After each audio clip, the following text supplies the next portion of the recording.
Thank you, Deputy Presiding Officer. As the descendant of Irish immigrants myself, I am of course delighted to be speaking this evening, and I congratulate Bob Doris for securing today's debate.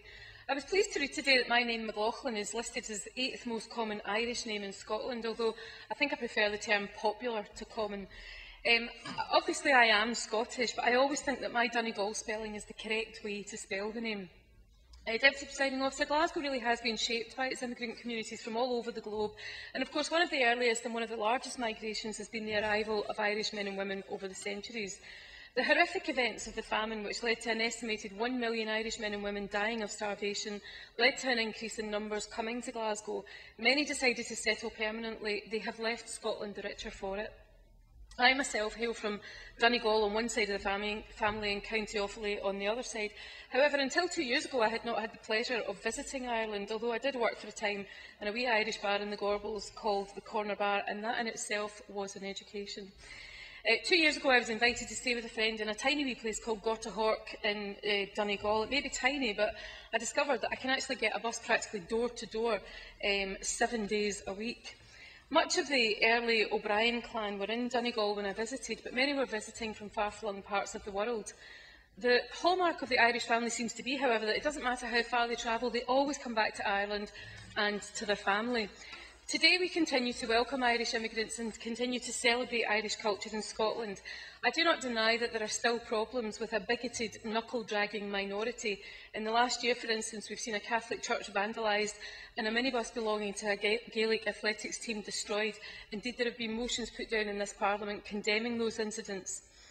Last year I attended the St Patrick's Day concert in Glasgow. The energy was incredible and the audience, most of whom were of Irish origin, were rightly proud to say, "This is who we are and this is what we can do." As a Scot, I could only stand back and admire rather enviously that national confidence.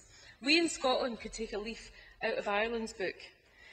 Not everyone in this chamber, it seems, however, agrees with that last statement, and I believe it is only right for me to take this opportunity to condemn some of the comments I have been utterly ashamed to hear in this Parliament regarding Ireland's current economic situation.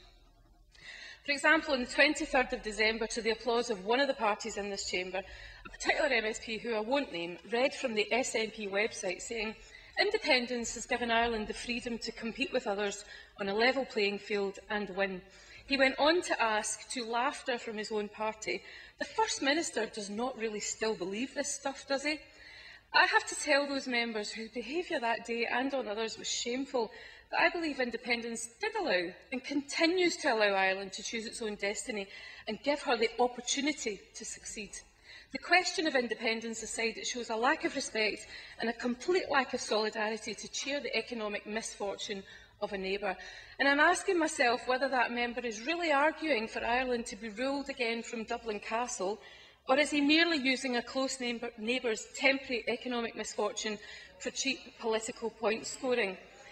If the former, be honest about it. If the latter, I would urge them to desist and remember that we have a close relationship with Ireland that we would like to continue.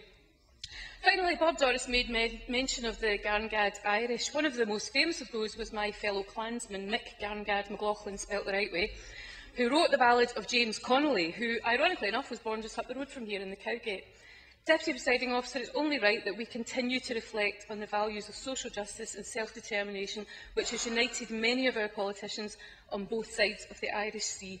Let us today continue to celebrate these and all other ties which bind our two nations so closely together and is embodied in Scotland's Irish diaspora, which we celebrate today.